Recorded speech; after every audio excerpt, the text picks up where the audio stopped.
Assalamualaikum to everyone.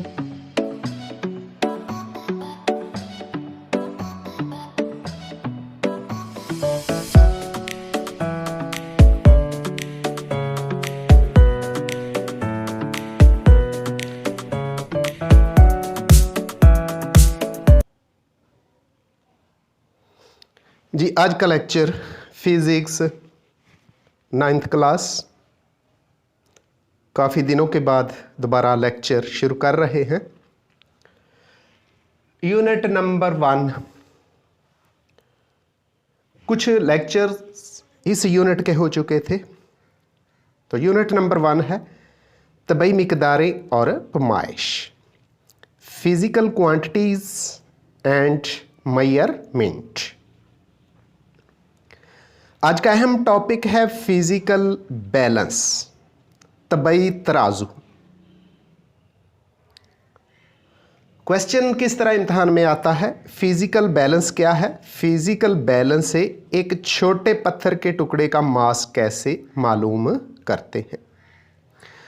Physical balance क्या है short question के तौर पे आता है, और जब ये मुकम्मल हो यानी फिजिकल बैलेंस क्या है, छोटे पत्थर के टुकड़े का मास कैसे मालूम करते हैं, तो ये लॉन्ग क्वेश्चन के तौर पे आता है। तो बढ़ते हैं अहम टॉपिक फिजिकल बैलेंस की तरफ। ये ना सिर्फ थ्योरी में बल्कि प्रैक्टिकल में भी अहम है। लेबॉर्ट्री के अंदर इसकी बड़ी वैल्यू है। तो सुनिएगा, लेबॉर्ट्री में फिजिकल बैलेंस की मदद से मुख्तलिफ़ किस्म की जो बॉडीज़ होती हैं, इजसाम होते हैं, मुख्तलिफ़ किस्म की जो इशिया होती हैं, एलिमेंट्स, कंपाउंड्स वगैरह, ख़ास तौर पे केमिस्ट्री में, तो उनका मास इसकी मदद से मालूम किया जाता है।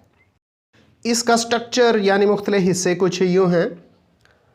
तो ये जो फिज़िकल बैलेंस है, एक बीम, लंबे रॉड और इसके दरमियान में लगे फलक्रम पर मुश्तमिल होता है, जिसके दोनों सिरों पर लगे हुक की मदद से एक एक जो पलड़ा है वो दोनों तरफ लटका दिया जाता है।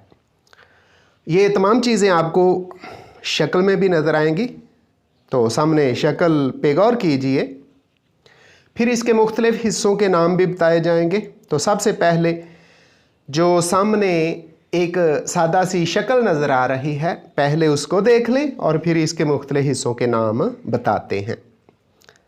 तो जी ये एक physical balance, standard physical balance जो लेबॉर्ट्री में होता है वो आपको नज़र आ रहा है, और इसको मुख्तलिफ़ मकासद के लिए, मासेस मालूम करने के लिए इस्तेमाल किया जाता है।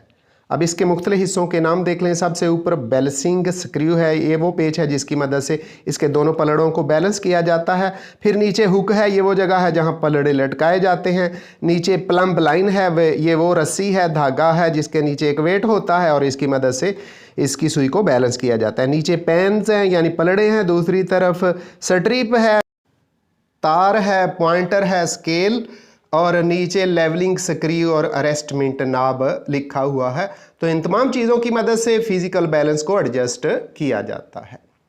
तो एक पत्थर का टुकड़ा, स्टोन पीस, अननोन मास को कैसे मालूम करना है, उसके तरीक़ाकार की मुकम्मल वजाहत यहाँ की जाती है। तो क्या करेंगे, एक पत्थर का टुकड़ा लेंगे या कोई और चीज़ लेंगे जिसका मास मालूम करना है, और फिज़िकल बैलेंस इस्तेमाल करते हुए उसका मास मालूम करेंगे। तो क्वेश्चन कुछ यूं होगा, जो दूसरा हिस्सा क्वेश्चन का होता है, फिज़िकल बैलेंस की मदद से एक छोटे पत्थर के टुकड़े का मास मालूम कीजिए।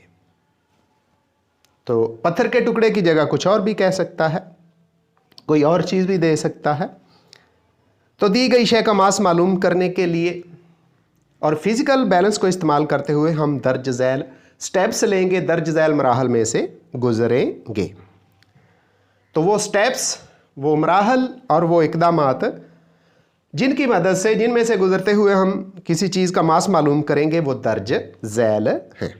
नंबर 1, बैलेंस के प्लेटफॉर्म को लेवल करने के लिए नीचे लेवलिंग स्क्रूज होते हैं, उनको घुमाया जाता है और फिर प्लम्ब लाइन को इस्तेमाल किया जाता है और फिज़िकल जो बैलेंस है उसकी जो नीडल है, सुई है, उसको 0 पे सेट किया जाता है। Number 2, resting.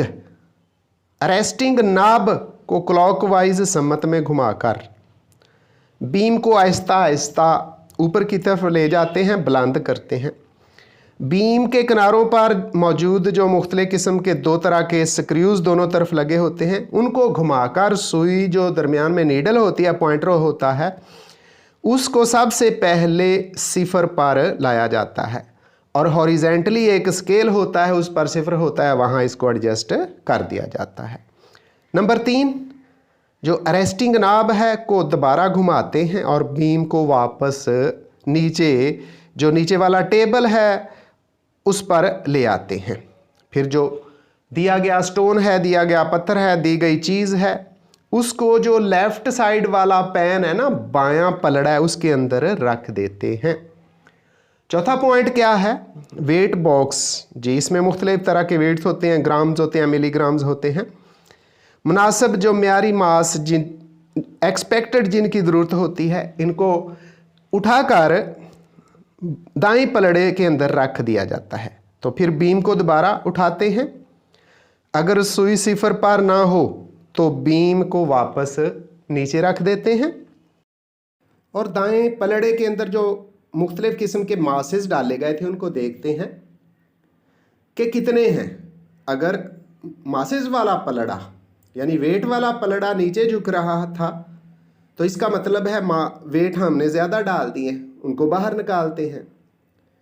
और अगर डाले गए वेट वाला दायां पलड़ा ऊपर उठ रहा था तो मज़ीद बाट डाले जाएंगे, यानी पेन्स को नीचे नाप की मदद से नीचे रख के जो वेट्स हैं उनमें प्रॉपर चेंज की जाएगी, बराबर रद्दोबदल किया जाएगा। तो वो रद्दोबदल कैसे करते हैं? बढ़ते हैं हम पॉइंट नंबर 5 की तरफ। तो पॉइंट नंबर 5 के अंदर बाकायदा लिख दिया गया है कि अगर दोनों पलड़े लेवल नहीं हुए तो अब दाएं पलड़े में मौजूद म्यारी मासेस में मुनासिब रद्दोबदल करते हैं। यानी वेट वाला पलड़ा नीचे झुक रहा था तो वेट निकालते हैं, और अगर वेट्स वाला पलड़ा ऊपर जा रहा था तो और वेट डाल देते हैं। तो मुनासिब रद्दोबदल करने के बाद दोबारा हम बीम को बुलंद करते हैं और अगर सुई 0 पर रुक जाए तो इसका मतलब है मास मालूम हो चुका। तो दाएं पलड़े में मौजूद जितने भी म्यारी मासेस, जितने भी वेट्स हमने डाले थे, सबको निकाल के अपनी नोटबुक लेके उनका मास नोट करते जाते हैं और फिर मजमुआ मालूम कर लेते हैं। तो ये लतीफ़ा आप पढ़ें, ये आपके लिए है, इसको पढ़ें और गौर करें, कुछ एंटरटेनमेंट भी होनी चाहिए। तो मैं मोहम्मद अब्बास साहब से इजाज़त चाहता हूँ आपकी दुआओं के साथ, और लेक्चर का इख्तिताम होता है इस शेर के साथ। गूंजते रहते हैं अल्फाज मेरे कानों में, तू तो राम से कह देता है, अल्लाह हाफिज।